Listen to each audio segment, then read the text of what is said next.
கேது பகவான் ஜாதகத்தில் சரியில்லாத இடத்தில் அமர்ந்தவர்கள் வெற்றி பெறுவதற்கான வழிபாடு, சூட்சும வழிபாடு.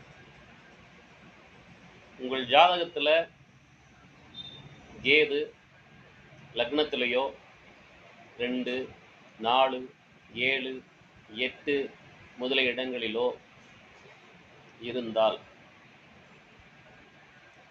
நீங்கள் செய்ய வேண்டிய மிக சூட்சும வழிபாடு, யமகண்ட நேரத்தில் விநாயகப் பெருமானுக்கு அர்ச்சனை செய்து வழிபடுங்கள்.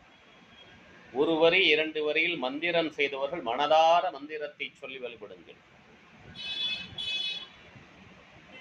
எனக்கு அர்ச்சனை செய்யறதுக்கெல்லாம் நேரம் இல்லை சார், நான் வேலைக்கு போறேன் சார், என்னால் அதுக்கெல்லாம் டைம் இல்லை, வேண்டாம். காலையில் எந்திரிச்சோன்னே பிரம்ம முகூர்த்தத்தில்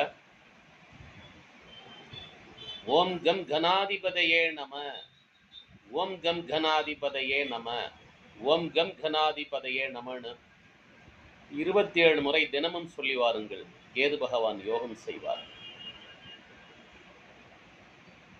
முடிந்தவர்கள் யமகண்ட நேரத்தில், யமகண்ட நேரம்ங்கிறது காலண்டரில் போட்டிருக்கும், அந்த யமகண்ட நேரத்தில் உங்களுக்கு எப்பெல்லாம் நேரம் தினந்தோறும் போங்க நான் சொல்லவே இல்லை.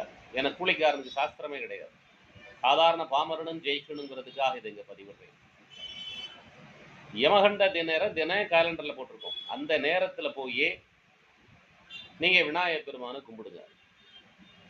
சும்மா கோயில் பூட்டியிருந்தா வெளியில் நின்று இறைவனை ஒரு 5 நிமிஷம் மனசார வேண்டிட்டு வாங்க. பிள்ளையார் நம்மளை தேங்காவில் பழம் விட விளக்கு பொருத்தம்லாம் சொல்லலை. நாம் அந்த இடத்தில் சென்று நம்மால் முடிந்த அளவு பிரார்த்தனை செய்து நம்மால் முடிந்த அளவு விளக்கேற்றி வழிபாடு செய்து வாருங்கள். வாழ்க்கையில் கேது பகவானால் வரக்கூடிய இன்னல்கள் நீங்கி வெற்றியடையலாம்.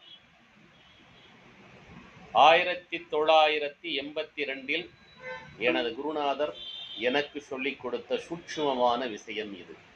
முயற்சித்து பாருங்கள், வெற்றி பெறுங்கள், வெற்றி பெறுங்கள், வெற்றி பெறுங்கள்.